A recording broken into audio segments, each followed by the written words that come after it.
Den eneste ro og retning og mening, vi finder på bjergets top, det er den, vi selv har bragt med os derop.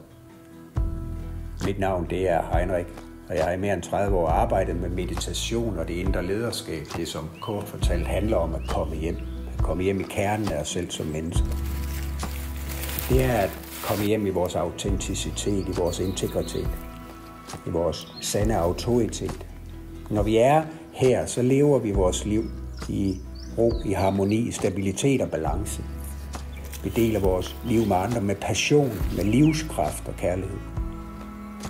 Omvendt, når vi er ude af os selv, når vi har mistet os selv, så vil vi leve ud fra en indre konflikt.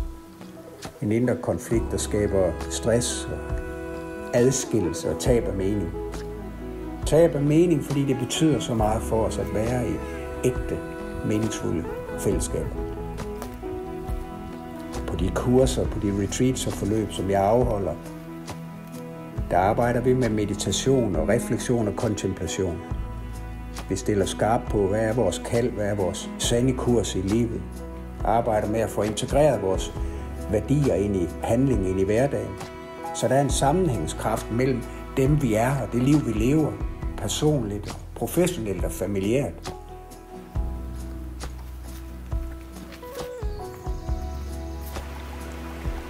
Nærvær, fællesskab og kærlighed. Det er de 3 ord, der går mest igen, som værende det væsentlige for deltagerne.